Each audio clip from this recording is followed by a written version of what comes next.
Hello, it is September the 2nd. It's episode 58 of the Crate and Crowbar podcast all about PC gaming. My name is still Tom Senior. Joined today by Marsh Davis. Hiya. And Phil Savage. Hello. A new contender enters the arena. Hello Phil, welcome. Thanks. Good to be here. Excellent. What are you, Phil? Yeah. What am I? I am the news editor for PC Gamer. There you go. There's all the news. But more importantly, what have you been playing this week? I have been playing Boiling Point Road to Hell, the 2005 open world shooter thing from Deep Shadow, I think they're called, a Ukrainian developer. A classic. Yeah. It's an infamous game, mostly because of how massively broken it is. And I should probably set the disclaimer that I've been playing the unpatched version because that's really the only version to play. But the only reason you go back to it as is this sort of weird curio from history, so you might as well get the full effect where the moon is too big and jaguars apparently fly. I've not seen this yet, but I am reliably, like, one of the later patch notes specifically addresses that issue as like a minor point to fix. Boiling point bugs are kind of like paranormal occurrences. People kind of swap them and talk about how crazy they are. So there's the rumoured incident in which a jaguar destroys a helicopter by flying through the air and dealing maximum damage to a thing that was never supposed to be damaged by a jaguar, so it just explodes. That's one rumoured. Yeah, my flatmate and freelancer Tom Hatfield, he really wants to get a crossbow in the game because apparently the crossbow causes a police station to blow up. I don't know if you've got to fire it at the police station or whether just the use of the crossbow causes a police station. If you fire a crossbow in the jungle, does a police station blow up hundreds of miles away? That is the ancient question. ancient proverb. One of the big Zen koans. So the way I describe it really is it's Far Cry 2 without the restraint or the technical ability. But it was a long way before Far Cry 2. Yeah, Them, you know. Absolutely. They were trying a lot of things that... I can't think of another game that has this sort of breadth of systems. Not the depth or the ability to pull them off, but this sort of breadth of systems all kind of working together. I keep seeing things when I play the game that are just like, oh, that's a system now? Like, for instance... so what happens is you are dropped into a fictional South American city... tasked with finding your daughter, who was a journalist there and has been kidnapped. It's basically Taken with a badly rendered Ross Kemp as the main character. Your first act, you go and see the editor for the newspaper she's working for. Hang on, can I just say, it's actually an actor, isn't it? It's the likeness of Arnold Vosloo, isn't it? Is it? I believe so, and also the voice, who is the mummy out of the Mummy. No, I think I might have mangled his name there, but I mean... Well, they've apparently mangled his face. If It's essentially just a polygonal round shape. An attempt at a round shape, stuck to a generic first-person body. Oh, never mind. But there are points for trying that as well. Yeah. So many things they attempted. So you go see the editor, he's like, oh, well, this is very dangerous for me to give you information, you've got to give me X amount of money. So really you just sort of set loose to gather money, and you do that by talking to one of the many factions in the game. You can ally with the government, the guerrillas, the Indians, they're kind of grossly caricatured Native Americans. It's quite questionable in that respect. As is the way that every character in it is stereotypically sort of almost Mexican with everyone calls you gringo, everybody. It's strange and tasteless. And, so you head over to a bar. There are faction leaders, or certainly two of the main faction leaders are just sort of sat there drinking in very close proximity to each other, and they'll give you missions. And from that point, you're sort of set loose. And from that point, almost everything went wrong for me in escalating order. So, decided to ally with the government, talk to them. They sent me off to a military base. In the process of doing this, just happened to have a couple of tequila shots, at which point the game informs me that I have a tequila addiction. Okay, wow, okay. So it's characterised as lightweight. So I don't know whether that means I'm doing really bad at fostering a tequila addiction, I can't hold my drink, or whether I'm on the road. So can you get addicted to anything? Like anything? You consume? There's three things. I can't remember the third one, but the second is medicine. I have a healthy addiction to medicine at the point at the moment. I just don't know what that system's trying to tell me. Yeah.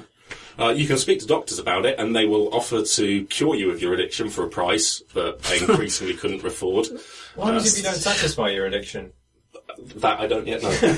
A police station never buzzer. really came up. So, I've got a mission. I'm going over to a base, just randomly over the other side of the map. That's all fine, although it does mean driving there, and that does mean dealing with the road's users. And drivers in the game are not in any way responsive to anything that happens around them. They're clearly just AI subroutines set on their one path, and if they divert from it, like if you nudge into them, or if they have to course correct for crashed vehicles, they just spin around in circles and crash into walls. And you can watch them for like 2 or 3 minutes waiting for them to get back onto their path. But even when they do, they'll veer off again. At one point, a bus just drives off a cliff. For no good reason. We're going along a bridge, he comes to the end of the bridge, just drives off and into the ocean. And that's it. Don't all the license plates of the vehicles name the people inside? Well, I didn't notice it on the license plates, but certainly if you look at anybody in the game, it will give you a pop of what faction they belong to and who they are. So you'll instantly look at someone and go, secret agent, CIA.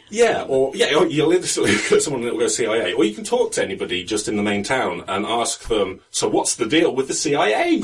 And most of them will just tell you. Like, oh, there's that guy, he's a CIA agent, he's wandering about. Presumably so you can go and find him. But it's incredibly strange. This is just information given up willingly on the streets. This game sounds kind of ahead of its time in some ways.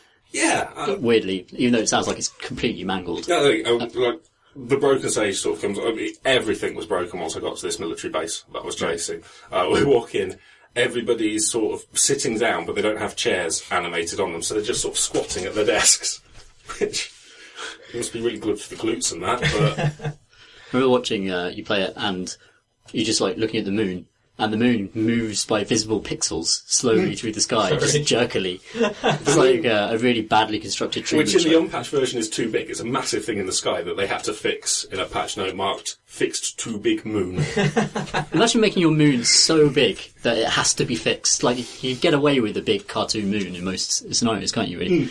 But obviously it's too distracting. They just went for it. Yeah, we walked into one room, and there's just a guard stood in a toilet bowl. Just clearing through the toilet bowl, just stood there, gun in his hands, ready for duty. Are you sure it's not a surrealist masterpiece that has been mistaken for a game attempting to be good? Maybe, and that's kind of what makes it interesting, is that, I mean, I am now at a point where everything has gone so wrong, and I have annoyed so many people, and say how I annoyed the government. I did that by following a tutorial on how to pick up a chair. In this military base. So I'm playing with that, and it's very, clunky as a control system to do this. And I looked down, and there was what can only be described as a physics malfunction. And it flew off out of my hand into a soldier, and then the entire base was put on alert and started shooting at me. I'd love to see you defend that in court. Sorry, sir, there was just a physics malfunction. I didn't mean to throw a chair at his gigantic head. Physics malfunction, which the entire though this was in an isolated room, but the entire military base was aware of it as soon as it happened. Yeah, they're put on alert by those sort of things. Is it mentioned especially in bars, isn't it? Like for your relationship with the various factions in the game, they could be positive and negative. You can bring it up at any point, and they all affect each other. So I can still work for the guerrillas because the government's annoyed. In fact, in some instances, if they're fighting, you can help somebody, and it'll lower with one faction, raise with another. Problem was, okay, I've annoyed the government. I'll go see the guerrillas. That's fine. They then gave me a mission to go back to the same base and infiltrate it stealthily. There doesn't seem to be a stealth system in the game, as far as I can work out. Or if there is, it doesn't work. So approaching that military base, people still just shoot me. So I couldn't actually complete that mission, at which point I was kind of deadlocked with the two main factions. And eventually I went back to the bar thinking, well, at least the government leader is a friendly, tequila-swilling, nice guy. He will understand. And to an extent he did. He offered to reset all the bad things I'd done, the physics malfunction, the resulting murders, the looting, everything that went wrong, for money, which I didn't have, or to complete an objective to go and kill one of the guerrilla leaders in another camp. I can do that. I'm friends with them. I'll just walk up to him, stab him. I've got no guns at this point. They'd all been taken from me. Because when you die, it removes things from your inventory. All things? Or no, just randomly remove a few things from your inventory. Over the process of this comedy of errors, I had a knife and a jar of pickles, and that was about it. Incidentally, I don't know what the jar of pickles does. You can eat certain food and it heals you. Or you can target coconut on leg to heal 10% of leg health. Because it has locational damage. Locational healing as well. Locational food-based healing. Locational coconuts. Wow. That's a first. It was ahead of its time. It was. Games have yet to implement that feature. No one's ever attempted that again. For some strange reason. Amazingly. But the jar of pickles did nothing. That's just an inventory item that Maybe you kind you're of using hope it on the wrong limb. Maybe. It's a salve. Yeah. Rub it into your ankle, and the police station explodes. Perfect. So it was all or nothing. I'm going to go and kill this guerrilla leader. And everything will be fine. I'll be back with the government. The people who have helicopters who are shooting at me, ineffectually, because their bullets are so slow that you can just telegraph them and move. You can side-strafe helicopter fire quite easily. It's only a mild inconvenience, but still. Right. So I walk into the base, stab the guerrilla leader, get attacked, get out, get back to the bar, talk to the government leader, and it improves my relationship for about 5 points, which was nowhere near enough to stop them from despising me still. So now everybody hates me. I've got no money. I've got very few weapons. Just some pickles. But the game is so broken that it kind of also breaks my own sense of being a character within the world. It's constantly reminding you that it's a game, just through things that don't work and things that do. And I have a terrible problem in, certainly any games that try to be immersive sims that do this thing of wanting to be somebody competent within that world. Dishonored, my failure state for that, the point where I'll reach for quick load, is far, higher than the game's failure state. Right, sure. Because I sort of invest in the character to a point where I want to play that character well. That's not really something that you can do in Boiling Point, because there's no way to get invested in the world. It's constantly saying, hey, this is broken, you're in a game, this is broken, you're in a game, nothing really matters. And as a result, I really want to, at the point I am, where it would make more sense to just restart and carry on, forge ahead and just see what happens. Because I don't yet know where the boundaries are of this world. I kind of just want to keep exploring it in the current bad state that I am. I think that's quite an interesting thing it's an interesting position to be put in. Sort of glitch safari. Yeah. There are so many things that you just get tastes of. I'm sure at one point I stop at a government border and a thing flashes up saying fraud. And that was bad because people attacked me for it. But I don't know why. I don't know what the fraud I did was. Right. Yeah. Do you sit down at a desk at any point and? Maybe I'd stolen one of the vehicles from another factions, and I was trying to pass myself off as being. Oh, see, yeah. But I don't know if that's in a system in the game. I don't know if that I just don't know how far it tried, how far its ambition spreads. And that's kind of a really interesting position to be in. Do you know I don't remember anybody saying it got patched to the point where it was fixed. What happens if you do patch it? Does it become workable?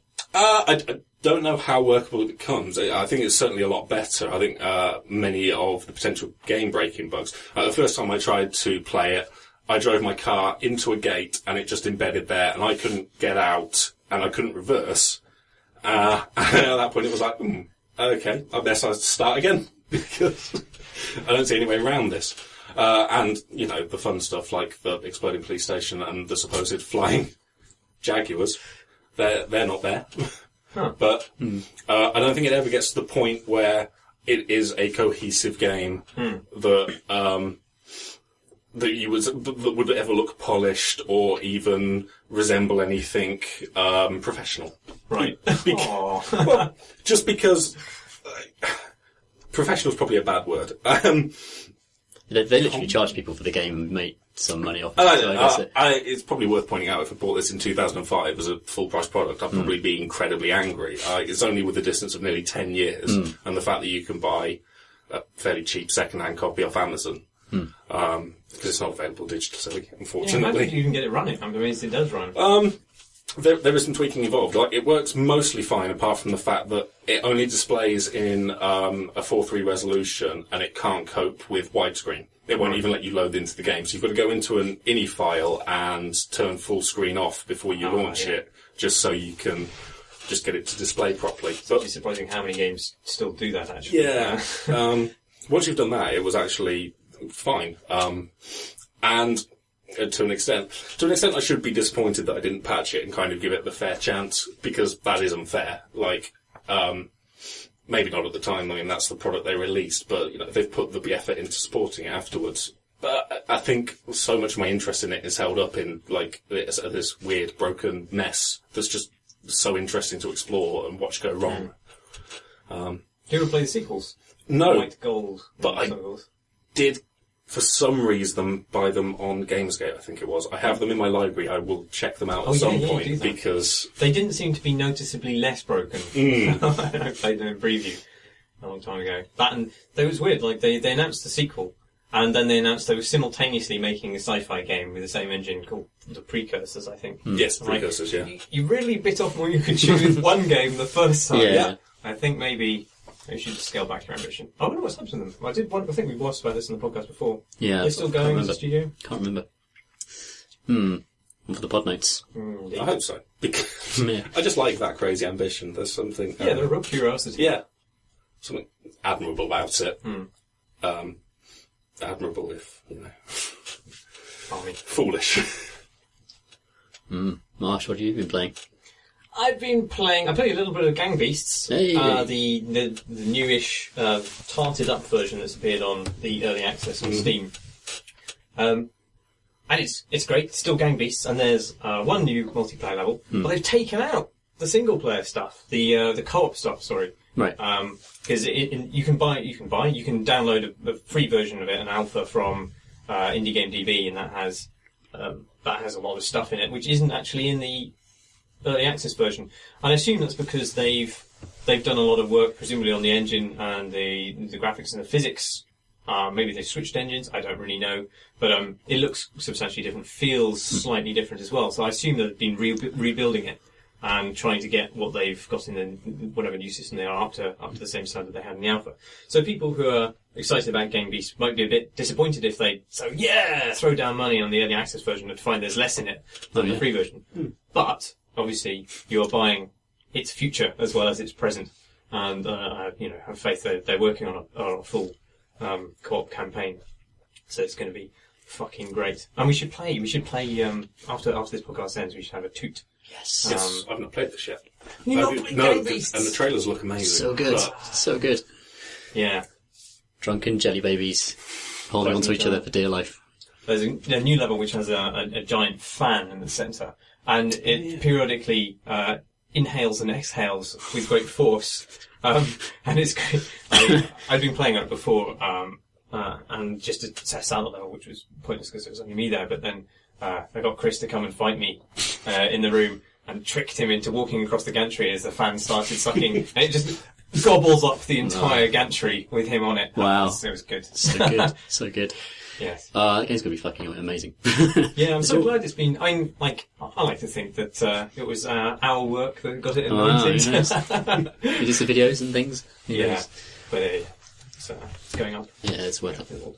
And I've been playing an adventure game called The Fall, which I think came out this year. Indie adventure game, side-on, largely in silhouette, but 3D nonetheless.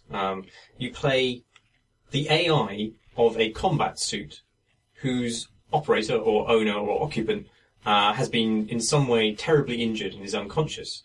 And as a result of this, the AI comes online in order to find a way to get this person inside the suit to safety. But it really sells that idea extremely well. It's a really good sci-fi story wrapped in what is eventually quite a cumbersome and irritating point-and-click game almost.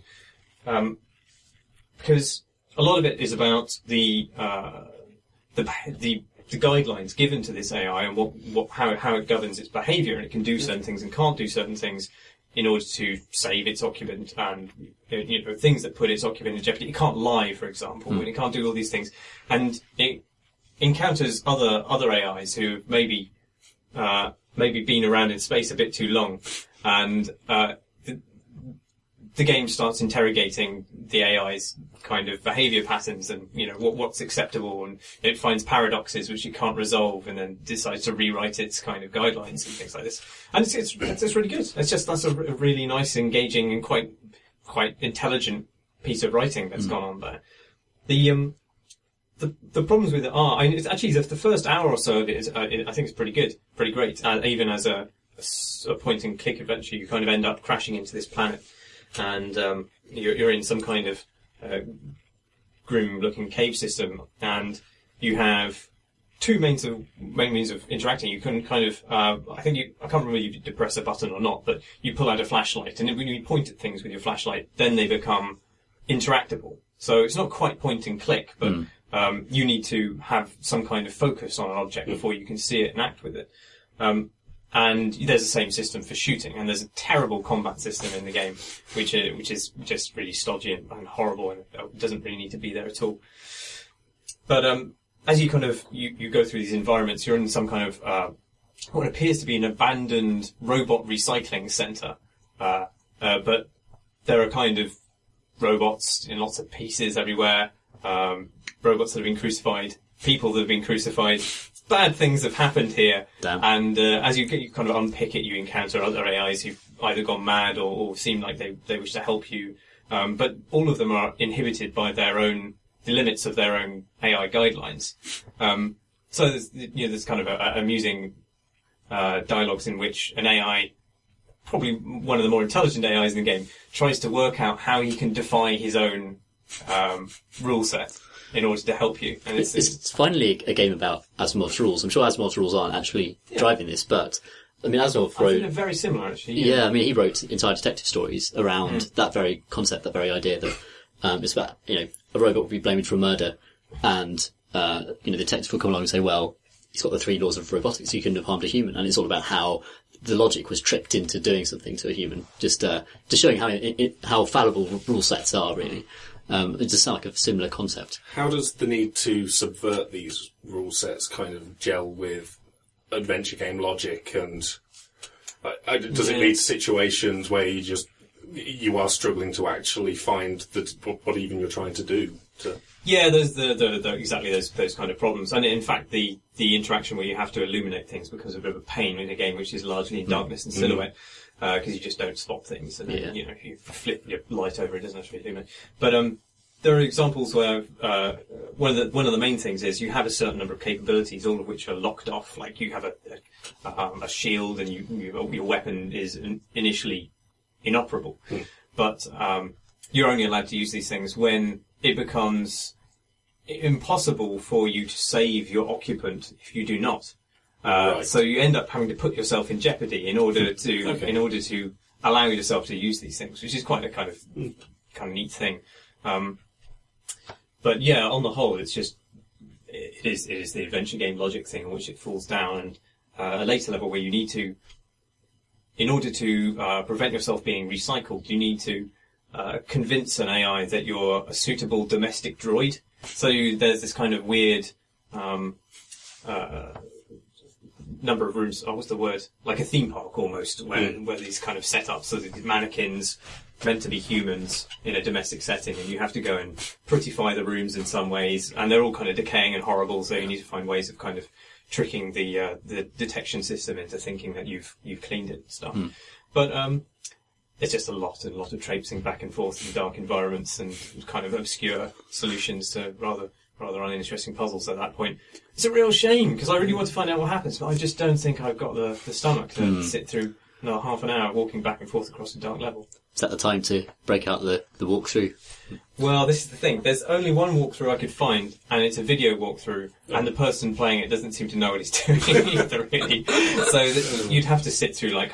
And the thing is, because there's such large spaces, and the number of things that you can start acting upon in that space are so large that the points, you know, if you're looking for one little bit of advice, then that might be buried somewhere within a 2-hour period, and you know you have to watch the whole fucking thing. And you know I don't want to do that either. No, that's adventure games. I mean, like any adventure game that requires pixel hunting in any sense is just a waste of time. Especially if the pixels are shrouded in dark. Yeah, that just seems like just worse. Take the most frustrating element of the genre and make it worse. Yeah, I mean, it seemed like that there are adventure games where you can press a button and all the hotspots on the screen will light up. And thank God for that, basically. I mean, some people see it as being kind of a betrayal of what adventure games are supposed to be about. But honestly, if someone doesn't have the time to pixel hunt, or, you know, it's so easy to get to the end of a section and have not picked up one thing, and then that will be your undoing, and you have to, you know, it's not through any fault of your intelligence, it's that you happen to miss it. And even in Machinarium, which is a beautiful game in many ways, you can only interact with things within arm's reach of your character, which means slowly walking back and forth across these environments, trying to figure out what you can and can't interact with. Frustrating. Yeah, it's not an interesting problem to have most of the time. No. No, it's really demoralising as well. I mean, so many adventure games have the structure that would support sort of short sessions, playing it for 10, 15, 20 minutes. You know, you'll solve a puzzle, you do something, feel like you've achieved something and move on. But then spending that time and not achieving anything it's really hard to come back to that. After you've quit out, it's, a strange design choice. Adventure game environments tend to be very static as well, so you can become tired of them very quickly, especially in the old adventure games. So, yeah, maybe adventure games just have loads of problems, don't they, really? That's why there aren't many modern adventure games. I think there's genres. Yeah, in many ways, I think so, yeah, it's just full of problems. What are you playing, Tom? Well, I got a new controller this week. I got an Xbox One pad, which finally has a fucking fixed D-pad compared to the 361. So I've been trying to play games that use that a lot. So a bit of Street Fighter 4, which I've never actually played Street Fighter. It's a massive gap in my knowledge, so I'm trying to learn to play that. And it's amazing how kind of alien it is to someone. Like Street Fighter just assumes everyone's played Street Fighter, which is kind of reasonable in a way, but at the same time, like what is an EX Ultra? And what bar has to glow in order to let me do it? And, you know, all of the, how do I cancel a animation to, you know, break a move? How do I do counterattack? I didn't tell you any of this stuff. It's just a series of lists. But it got me thinking about the controller itself, which is lovely, it works really well. And how different it is playing with the controller to playing with the keyboard. And subsequently, how different it is playing with flight sticks or with wheels. And I think the PC has just the greatest wealth of peripherals available to anyone. Like, if you can use a Kinect for a lot of things if you really want to. There are hacks out there that will let you use the old Kinect module in lots of different ways. No one does because it sucks. But, you know, it just goes to show that there's this innovation happening everywhere. And in the office recently, we've been playing a lot of Elite Dangerous. Yep. And I've been playing it on an extremely expensive flight stick that I managed to break 2 weeks ago. Just don't tell anyone. And it's called the HOTAS Warthog, and it's $300 worth of hot, heavy metal. Very hot. And it's absolutely beautiful. There's 100 million switches on it, and they all light up, and they all make a really beautiful clacky noise when you click them up. It's got a giant kind of gear stick kind of paddle that you can push forward, and you can set the resistance really high, so it feels like you're shunting forward a really heavy metal object. And there's just this beautiful tactile pleasure to just doing anything with it. Just the most basic kind of, like, I'll sit there thinking of wobbling, just unconsciously moving around the joysticks. It's just nice. It just feels nice and good. I've been doing that with I've got a much less glamorous Thrustmaster Aviator. At my desk for Elite, and it's just the switches on that I just find myself idly flicking because you just subconsciously dreaming about spaceships doing cool things. It's just made me realise that I'm a gigantic baby, really. That I just, like, something that's that pleasing to interact with is innately pleasurable. I'll just interact with it almost endlessly, even if it's kind of slightly uncomfortable. Like the control pad is designed to just do the maximum number of things with the minimum effort. You never have to move your hands, and this is one of the big problems that I've always had with motion control is that why would I wave my arm a massive amount when the tiniest twitch of a thumb will do more on the thumbstick? And I know that's kind of not in the spirit of what a lot of these motion-driven games are, built for. But at the same time, I'm inherently lazy in some ways and prefer it that way. And like for so many interactions, it's just motion interaction for the sake of it. I had a PS3, and at the start of its life cycle, there was no reason for any of the motion things it put in. Like, you'd play Uncharted, and you had to waggle the controller to stop Nathan Drake from falling off a log. There are a lot of really gimmicky uses of that, though. Because it was, that was platform holders going to developers and saying, hey, use our new feature, and they're just kind of half-ass something. Essential. It turns out it wasn't, with the exception of maybe 2 or 3 games that used it properly. Yeah, that's right. I mean, I kind of think of that about the haptic feedback in the triggers, which is built into the Xbox One controller, where the triggers have tiny rumble motors attached to them, and the idea is that it could deliver a sense of texture if you're on a driving game and you're holding down the accelerator. It might give you thumps to represent the road you're going over, or with a gun, you'll get a different response from it. But nothing at all really supports it. Well, I could see again, in its original habitat of the Xbox One, that could be quite nice for, hardcore driving fans. But again, the PC has such a wealth of options. If you love driving games so much that would actually mean anything to you, I don't see you probably have, like, the relevant wheel and pedals and that to really do it properly. Yes. And what I've noticed, I used to have a wheel as well, like not a great one, but one that gave force feedback. And it's fantastic. There are motors built into the wheel that will resist you if you're kind of turning against the grain of where your wheels are pointing. That it will feel slippy if you've gone onto grass, and it will really, really deliver a good sense of kind of texture. It's kind of this tactile texture to what you're doing that is fantastic, but makes the games actually much harder. And I found this with the joysticks as well, with the Hotas Warthog, is that it's much harder to fly an Elite with that thing. It is kind of cumbersome because it's tied to genuine real-world mechanics, where it is just more cumbersome to move around a giant piece of machinery. But at the same time, that kind of grounds you at the same time in the fantasy of the game that much more, and it's worth taking the difficulty hit in order to experience that, because you call it immersion, or whatever you want to call it, that sense of presence. Fantastic. So, I've got a 360 pad at the moment. Is it worth investing in an Xbox One pad? If you play fighting games, fuck yes. Right. Because the D-pad is just works correctly, unlike the Xbox One, which is just a failure. And it does work with the PC. It's built into Windows now, so you just plug it in and you don't have to download any drivers or anything. It'll recognise it and it'll just go. I'm not sure it works wirelessly, because you have to buy a wireless Xbox One pad. Yeah. So you'll need a mini USB cable to make it work. But that means no batteries, so that's nice. It's about £36 I got it for. It used to be £50, so maybe wait for it to come down a bit. Then I'd recommend switching it up. Been playing anything else? I've been playing loads of Dark Souls 2, which listeners, and indeed viewers, might well be able to see soon on the Crate and Crowbar YouTube channel. Yeah. To be continued. I've been playing loads of Diablo 3 as well, but I've witted on about that before. And I haven't really formed my thoughts about the new update yet, which was released last week, which added seasons and new rifts and things like that. And treasure goblins can now open a portal to the treasure goblin dimension. It's incredibly hard to find, so I'm going to have to get stuck in and find that shit. Though there is currently a holiday event happening to celebrate the release of the update, where it doubles the treasure imps in the game. So if you see one treasure imp, there's always another treasure imp around. And the brilliant things about treasure imps in Diablo, in case you don't know, they're just tiny, annoying, glittery things that just start gibbering and running away from you as soon as you approach. And you're normally in an absolutely enormous fight at the time, and it just kind of runs off through the level. And the more you pursue it, the more you're aggroing mobs and you're triggering events and that kind of thing. So it's kind of a risk-reward thing. You're diving into serious trouble in order to kill this thing. And once it pops, it bursts in a shower of massive loot and gems and legendary items. And when there are 2 of them around, it's just like fucking Christmas. It's Diablo Christmas. Yeah, that's all I can say about it at the moment. Don't know if it's good. Sounds good. Shall we do questions from questions? Let's do them. Questions. Do 'em. Davey G says, Dear Wizard and the Dotos, I guess this is a follow-on to some of the last podcast questions about gameplay time value.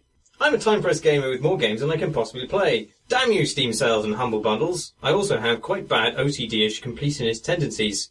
He goes on a bit and then asks, when you play games, do you play from start to finish as directly as possible, ignoring side quests, collectibles and achievements? Play from start to finish, picking up what you can, but not worrying if you miss stuff. Use a guide and make sure you get everything first time through. Do 1 or 2, and then replay the have a more complete experience, he writes. I don't know what that means. Never mind. Or, do not worry about it, because collectibles and achievements are stupid and pointless. I mean, the correct answer is the last one. Kind of stupid and pointless, but I do 100% sympathise with the position. For a long time, I would, any open world game, I just had to get all the unlocks, had to complete it, get the 100% marker, and I think my lowest ebb came when I was squinting at a map of one of the early Assassin's Creed games on my phone, looking for feathers so I could just go to that place and pick them up for no discernible reason or reward. And I mean, as it points out, like there are now sort of so many games cheaply available that it was just a thing I had to train myself out of. And go, wait, no, this is actually bullshit. Yeah, it's hard to resist that, especially when getting a collectible is associated with a really tactile hit or a pleasant sound or some kind of good feedback. Yeah, you just can't. You get addicted to that. Yeah, that's true. Yes, it can.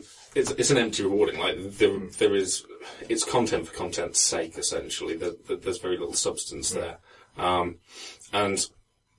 But I still get it sometimes. Like playing Assassin's Creed 3, which is a game I did not like much at all, but was sort of just playing it because it's a series that I'm kind of just comfortable with at this point. So it makes a very sort of nice, relaxing experience. Yeah, it's something that happens in Christmas alongside, being drunk with sherry in front of the fire and stuff, Riding a horse as a boring, boring man was one of those experiences.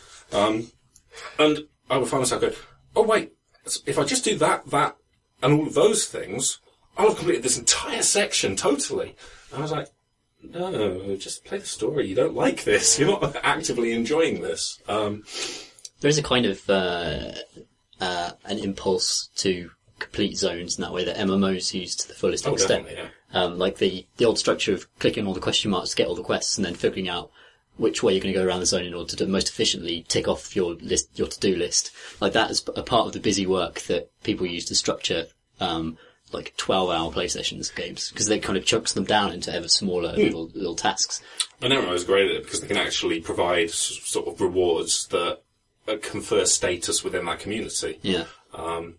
Guild Wars 2 does it a lot. It's just a game I play quite a bit, but I've never actually bothered to complete its entire map. But some people will do it because to get like the best weapons in the game, they've got to do that as one of 100 other things that they've got to spend hours and hours on. I kind of fall prey to this even when there's not like an objective attached to it. So in Bioshock, I was talking about Bioshock Infinite DLC the other week, and I will just munch up everything. Just that again, Marsh was saying about like satisfying crunching noises. Yeah. Crunches. And I would just endlessly just mash the F key whenever near bins, just to gobble up anything inside them. Toilets, really just random corners, just like stuff trapped in ice that I would just lick out of there and consume.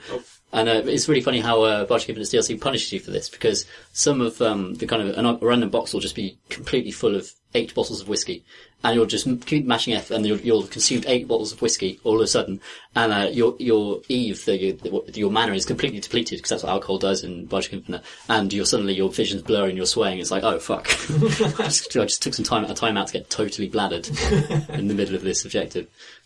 Yeah, there are games that sort of play with it.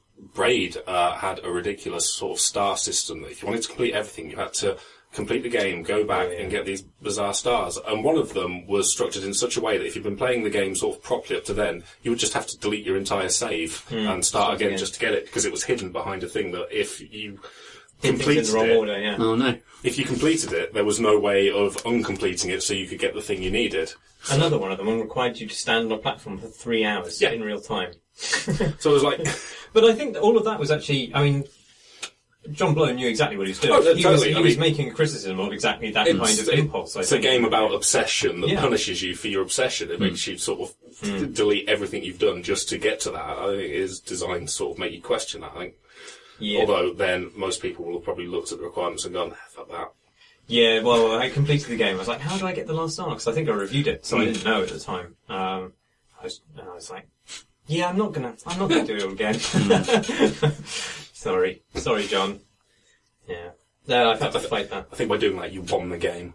Well, yeah, I kind of... No, I think I took the point that he was making, certainly. So, yeah. Yeah. Sean says, "Hello.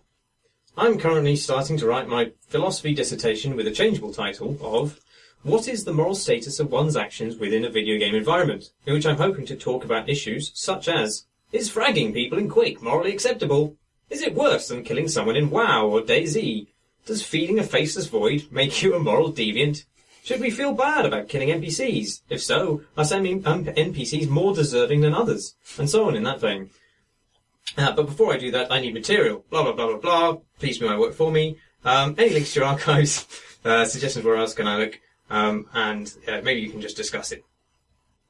Just discuss it. Let's just discuss it. There are some articles I might send through to you. So going through the questions, what's the first question? It was... is fragging people in Quake morally acceptable? Yes. Second one? Is it worse than killing someone in WoW or DayZ? No. Does feeding a faceless void make you a moral deviant? Absolutely. Running through these. Should we feel bad about killing NPCs? Well, no, unless it's part of a dramatic arc that kind of is inviting you to feel bad about it. I mean, it's kind of often NPCs are about storytelling as much as they are about being targets. So you would say that some NPCs are more deserving than others? Well, maybe so, yes. But deserving is kind of a hard thing to say. I guess it depends, how are they structured within the story that the game's trying to tell. I mean, games will try to emotionally manipulate you into feeling sorrow or regret or guilt for certain actions, but removed from the game, there's no actual moral issue in... You're not actually killing a thing. You're not taking something away. There's a moral dimension to it. It's like in... that's why there's the difference between fragging someone in Quake and killing someone in WoW. See, you've lost a game of skill if you've been killed in that environment. Yeah. And that's kind of the be-all and end-all, I think. As things become more realistic, though, and you are required to impart more human traits upon these characters, isn't there a problem in deciding to kill something which the game has otherwise successfully convinced you is an ersatz human? It's hypothetical, though, isn't it? Like, there'd be a moral quandary if there was real-world consequence, and you would be going to have to, like... No, I don't think that's true. Really? Yeah, but I mean, to take an example, you can do things that are morally wrong that don't have real-world consequence. For example, you can think you're doing something evil, but for some reason you're tricked, and it doesn't actually have any effect. And that's still a moral decision that you've made, regardless of the consequences. I mean, it would have to be a staggeringly realistic simulation to convince you that it was... you're not going to get that from the 2066 version of Boiling Point. No. So, but the conclusion that you would draw, presumably, is then that artifice is the thing that stops morality coming into play here. Or, sorry, the acknowledgement of the player, the acknowledgement by the player of artifice is the thing that stops it being a moral problem. Yeah, I think the player will always be instinctively aware that you're acting in a completely artificial environment, even if they were to create, an extraordinarily realistic character. You're still... interacting, you've chosen to dip into a thing, you start an interactive drama, and you're still operating on that level. You're never kind of operating in a level where you're trying to, I don't know, you think you're in a real world scenario in some way, because you've pressed start, and then you're in that artifice from that point. It's similar to a TV show where the main character is placed in peril, and you go along with that peril, and you sort of fear for what happens to them when you know that, well, TV executives won't let this main character die because he's got an entire series to support. You buy into the artifice, and you can choose to engage with that however much you want, but ultimately you are still a level removed. But you're not an actor when it comes to TV shows. Like, you're not an active participant in the way that those events unfold, whereas you are in games, right? But you are an actor still. Like, you're choosing to engage with the media in a way that acknowledges. Yeah, is separate from your own actual sense of morality. This is why you can kind of voyeuristically assume different moralities in RPGs. This is why people do this all the time. You can play chaotic evil if you want to, because it's a playground rather than because there's no real moral incentive there. But isn't play acting morally dubious positions itself a moral act, a moral decision? Aren't you debasing yourself in some way by, albeit a step removed, enjoying the pleasure of breaking a taboo or doing something that is wrong? considered wrong by society. For example, I mean, what you're saying is that there would be no moral problem in performing abominable acts in games which would not make it through the British censors, for example. Yeah, so the examples Anita Sarkeesian brings up in videos, for example. Do you think there's no moral dimension to that because we accept the artifice?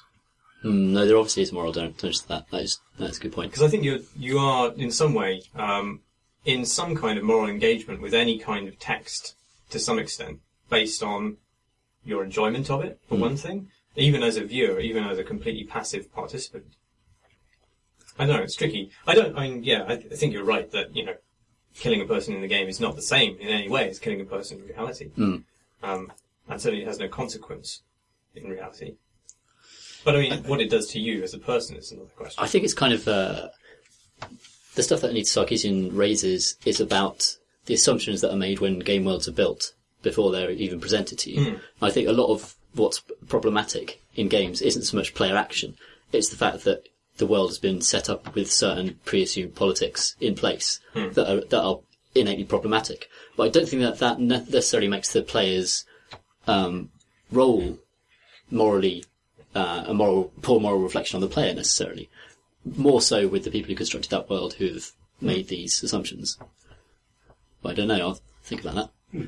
Maybe we can pick this up at a later time. Sounds like the sort of thing that maybe a university student should.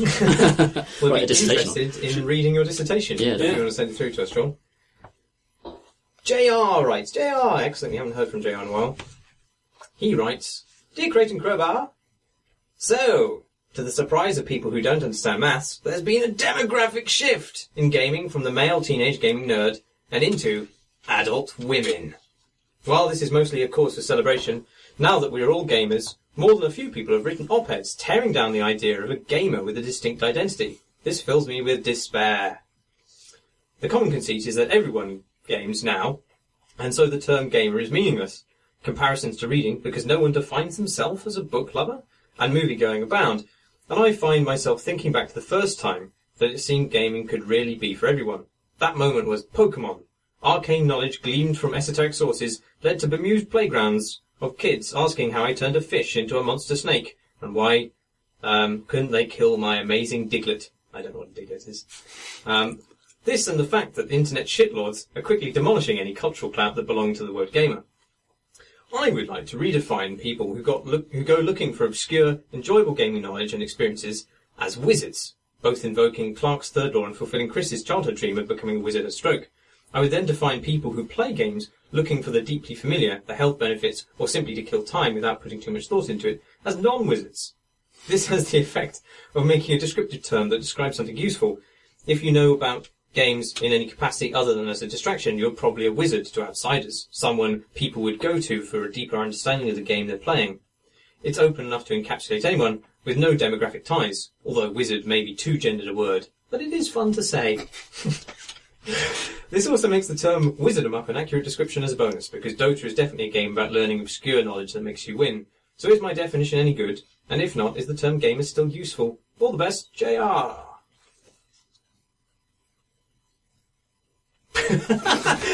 Responses bubbling up slowly. Wizard is a good word to say. I like saying the word wizard.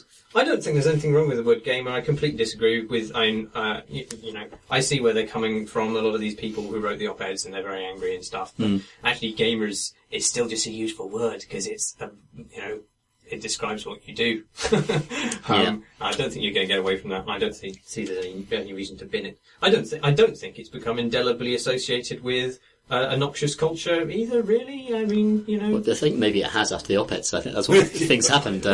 Is that, in fact, the op-eds calling this stuff out has accidentally created a label there and conflated two different things. Like a very small community that's very angry and, has its problems. And they've almost inflated their role by associating it with the tag gamer that applies to everyone who plays games, which sucks. I think we've made the shitlords mainstream. I think shitlords can destroy an identity. Like the St George's Cross in England is now associated still with kind of fascist elements, because that became their symbol for a long time, and you can't get away from that now. It's just indelibly in the culture. I don't think that's happened to the word gamer, but I think that those elements can, like, it can happen to an identity. It can just become shit-stained. There's a whole load of people who probably say, among other things, that they are gamers, and they haven't read any of this stuff that the shitloads are written, and they haven't read any of the op-eds in rebuttal either. In fact, probably 99% of people who play games. Anyway, I look forward to the publishing of PC Wizard magazine. Yeah. Rory Colleen says, no bloody puns. Last week you answered a question regarding playing music over games. You said that classical music over Burnout Paradise was something you did. Right now I'm listening to the Crate and Crowbar while playing Burnout Paradise. Vive la différence, Rory Colleen. That's what I went with. No response. Nice, isn't it? Really, yeah. That's just cool. Max Jackman says, beer and crepes with Marion Cotillard.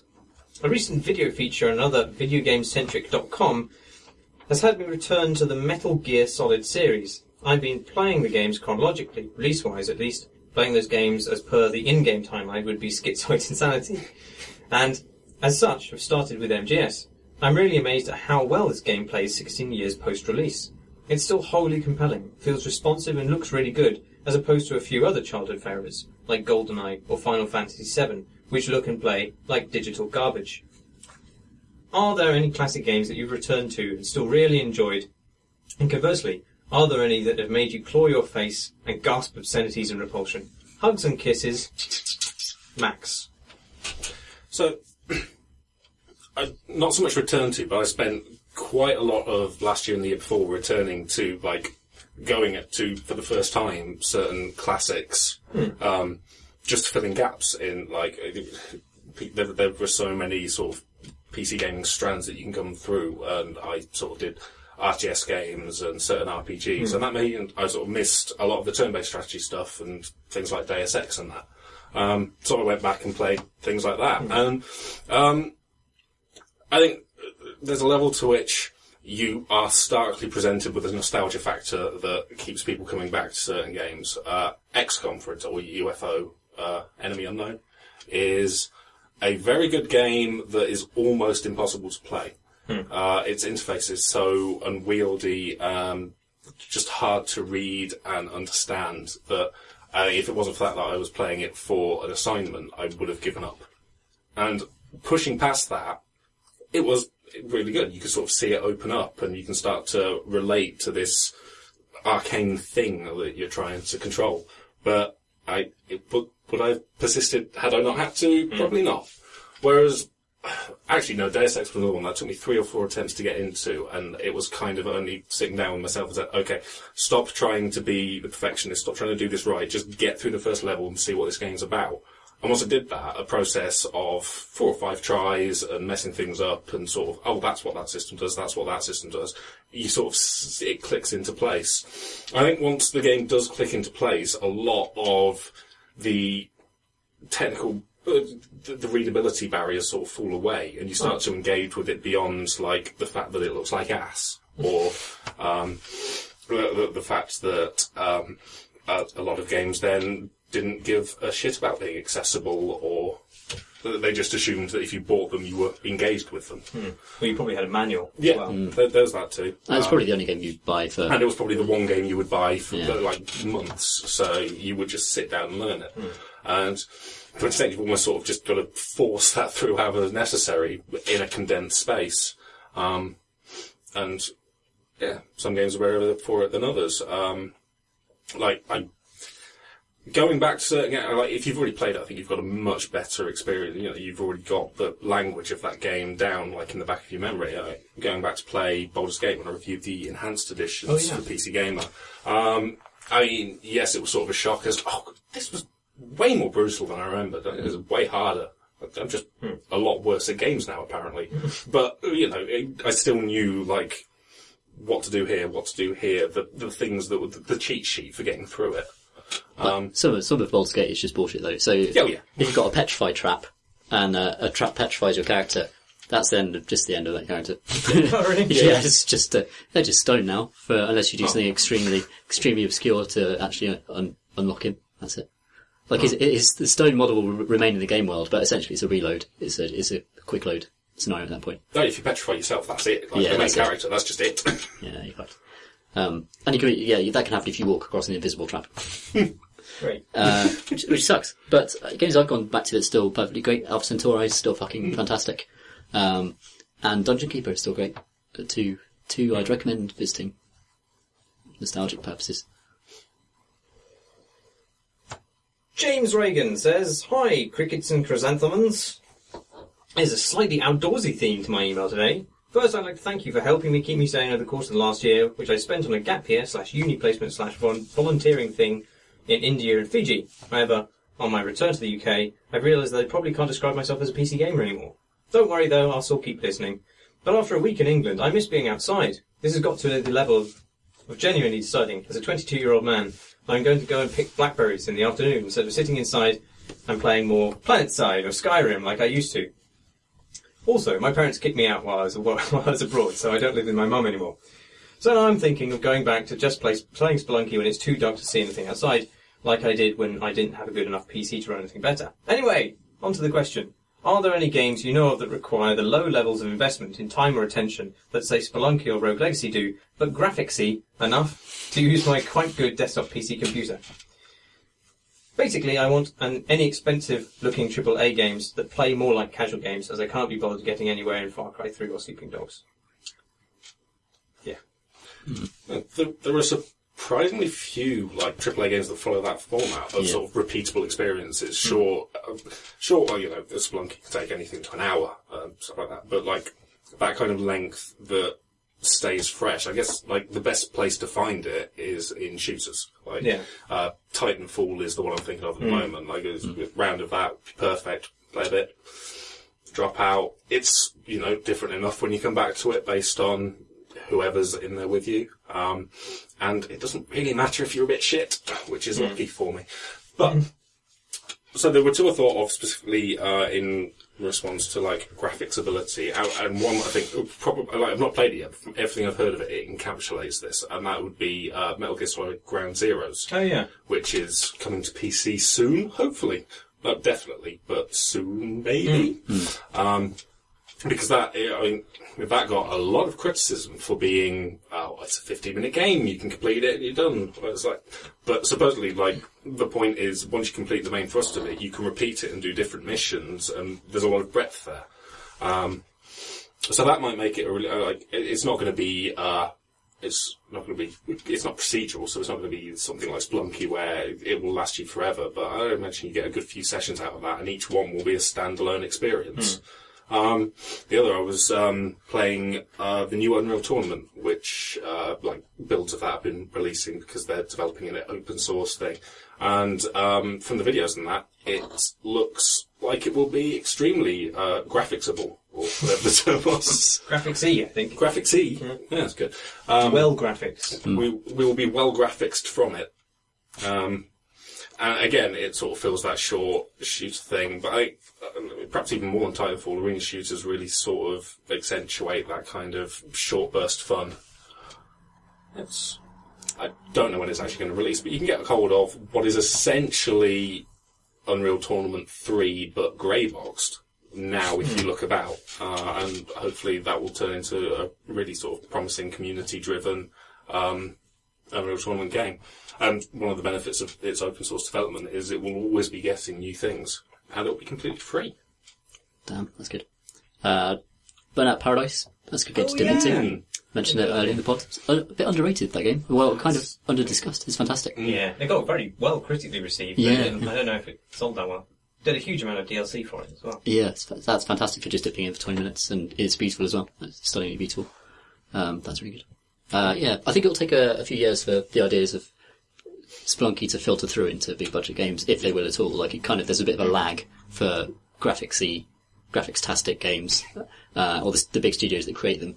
It's risky to pick up these ideas until they're proven, and then even then it takes years for them to follow through. Well, no, we were talking about PT on the previous podcast. Yeah, I think developers are looking at that model of how can they get a lot of gameplay out of fewer assets and make those assets look amazing. It's the perfect way. And actually, the whole, I suppose the roguelike model is pretty good for that. As is the sandbox model. Yeah. Peter Dickinson says, Dear Games for Windows Live Group Therapy Group, what are your favourite bears in games? Mine are the red alert ones that I could fire into the air with parachutes. I'd also like to apologise to the bear I woke up in Skyrim so I could punch it to death. Have a fun podcast. Regards, Peter Dickinson. Best bears. Best bears. You mentioned Skyrim bears. I love Oblivion bears. Alright. Because they're the size of a dog, but they hit with the force of a full bear, which is fucking horrifying. And they make a terrible kind of weak, pathetic mewling sound, and they'll chase you forever. Why are they so small? I don't know. They're just tiny. They're just the least menacing creatures that you find, and they'll chase you and destroy you. Like, they fucked me up more than almost anything, because I just underestimated them whenever I saw them. Little tiny little bear. Come here, boy. Nah. Many deaths to bears in Oblivion. Are there any bears you can weaponise other than Red Alert 3? Far Cry 3. Oh, yeah? Yes. They're pretty good bears. Yep, good weaponisable bears. Yeah. Can't ride a bear, but you can ride elephants in Far Cry 4. Clash of Heroes, you could recruit bears. They're pretty good. Fantastic. One of the first units you recruit, in fact, in that game. More bears in games, please.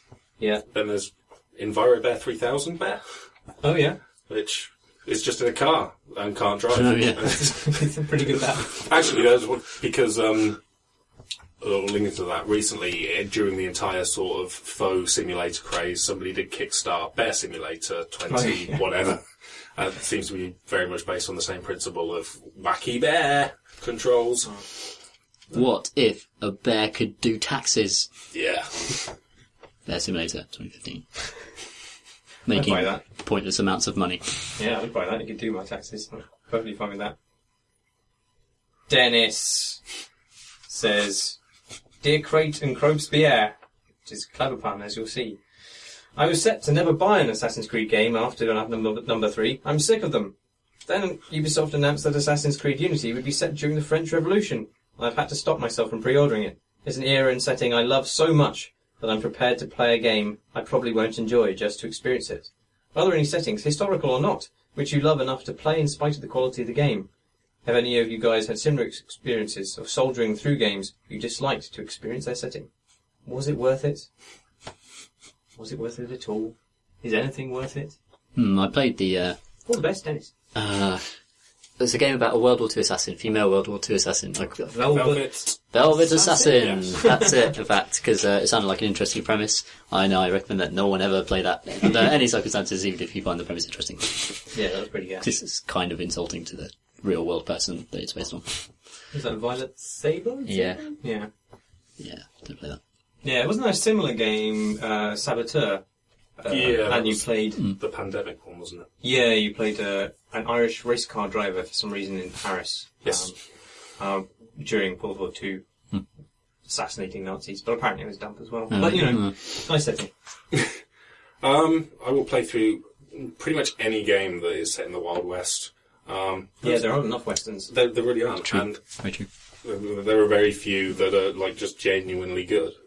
We finally got that with Red Dead Redemption. Oh, we should see. Yeah, Andy Kelly put up his Yes. other places video of Red Dead Redemption today, which is beautiful. My favourite one yet. He's done, I think. I don't know how he managed to get those images out of it. No, they seemed, but like, I was playing it the other week, and it's kind of, it's jaggies all over the place, and the system can barely handle that world. It's really pushing the edges of it, but he makes it look beautiful. And it is beautiful. Yeah, no, it's probably going to drag me in again. Just because. But, through all over the Wild West, I played Neversoft's Gun, which was... It was a Western game that completely just had almost never... It understood the setting, but it didn't really understand the themes of a Western. It had combo chains when you shot people. Yeah. Right? What are that series? The Call of Fire series. Yes, there you go. Also worth visiting. They're alright. The first one, I think. Yeah, was... they're a bit shonky, very uneven games, with some really terrible bits in them. But, they really understand the Western, and they have good Western yarns going on. Yeah, some of them anyway, not the cartel. Oh yeah, was it Gunslinger, the most recent one? Yeah, that was actually just quite fun. That was, sort of... Yeah, I didn't get on with that one as much as the other ones, really. It was, again, it didn't really feel that Wild Westy because it was about combo chains, and it was a bit... cell shading as well, it just makes everything look fluffy, in my opinion. It should be dusty, shouldn't it, I suppose? The bit that sold it to me was the sort of tall tale structure and the fact that buried within that you could find it, a collectible thing, actually, to tie it into an earlier question, but the collectible unveiled sort of, they were called the truth or whatever, and it would actually just explain what was really happening at that period, and it was really involved. It essentially exposed like the story you were being telling for what it was. But the kind of showing up that tension within the story was kind of true to the setting, it seemed, even if slow-mo gunning down 50 men wasn't. Yeah. Any particular settings for Assassin's Creed games you covet? I am looking, I mean, for the same reasons as he is. I'm not so excited about another Assassin's Creed game, but the fact that it's set in, revolutionary France does excite me a great deal. It's the one I'd say, probably, which is makes me happy it's happening in some way. Yeah. Civil War England, quite up for that. I've been actually reading the Wolf Hall series at the moment. So something set in the Tudor court. That would be awesome. Would be pretty good. I don't think Assassin's Creed can handle it, but you need the politics. No, actually, it's true. Yeah. Mm-hmm. Those are all the questions we have. Oh my. That's the end of the podcast, guys. Wow, we went really fast this time. It did go fast. Yeah, did we just talk really fast? Have we Sped through it all. Concise points. We got it out of the way. Go slow next time. If you want to send us more questions, you can do by sending them to questions@crateandcrowbar.com, or you can tweet us @crateandcrowbar. You can visit our forums as well. They are www.crateandcrowbar.com/forum, and you can tweet us individually. I'm at Marsh Davis. It's Davies. I'm at PCGLudo, LUDO. I'm at Octader, OCTAEDER. Why are you called Octader? Do you want me to get into this? Well, it's actually a short podcast. So No, you can just use the next 45 minutes, that'll be fine. Obviously, back in the early days of me, when I was thinking of a username to pick, I was quite a big fan of the PlayStation 2 and Dreamcast game, Rez. Oh, yeah. That's one of the songs off its soundtrack. It's actually, one of the worst songs off its soundtrack. Like, it is unlistenable. It's just punishment to the ears. But I figured, well, that would put it in an obscure enough position that it would make quite a good username. I've just sort of stuck it since. Kept it. Well, at least you didn't pick something hopelessly embarrassing and have to stick with Dark Lord 997 or something like that. Always better to go with abstract. Yeah. I was quite a big Chris Morris fan in university, so I called my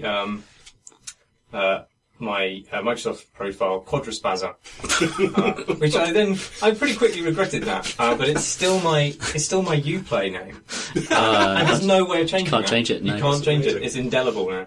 Quadraspazza. You become one of those guys on the internet. Which is not, I don't even fucking use Uplay anymore. Because I'm so ashamed. Yeah, I'm sorry. Oh my goodness. It was a reference to Chris Morris. It wasn't offensive in itself. I love the way you thought that it was completely out of context on did you use email accots and things? No, Microsoft account. It was just okay. for Xbox Live. That's a bit different. I just like the idea of someone trying to do business with that. Americans just thought it was like an expensive Italian car. Quadraspazza. So it's fine. You got away with it. Nobody knew. Quadraspazza. Anyway. That's everybody.